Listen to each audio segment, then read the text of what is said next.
ស័ព្ទមកមានការវ័យទូរស័ព្ទមកស្រាយឲ្យបងចុកចាប់ម្លែណោញញឹមទទួលឆ្លើយចាងផ្ដេកផ្ដួលទាំងចិត្តត្រេកអរអូនធ្វើ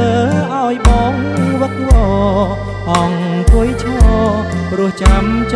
រណៃសន្យាចាំទេមាសមេបំភ្លេច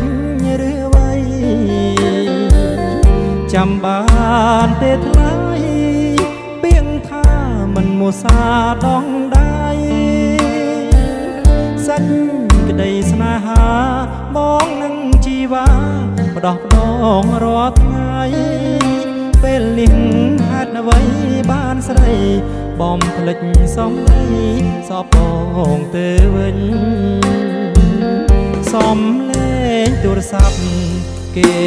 បានប្រាប់សូមស្រឡាញ់អូនគេស្មោះនោះសូន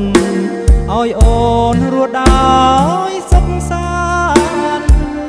ស្រីលងគុំនិតបើកបេះដូងឲ្យគេលបួងបានបងចិត្តបងប្រានឲ្យបងឈឺចុកសារីញរេតើអ្នកណាទៅឲ្យស្រីទុនចិត្តដល់ម្លឹងមនុស្សប្រុសម្នាក់នឹង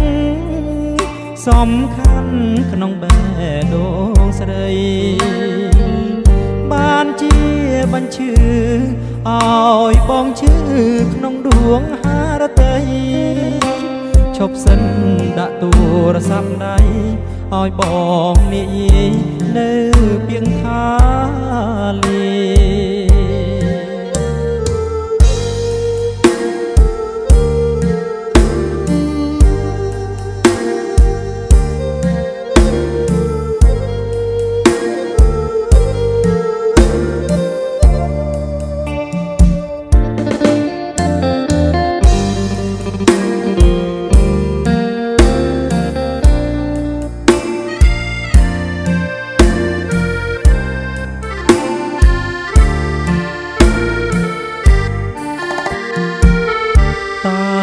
អ្នកណាទៅ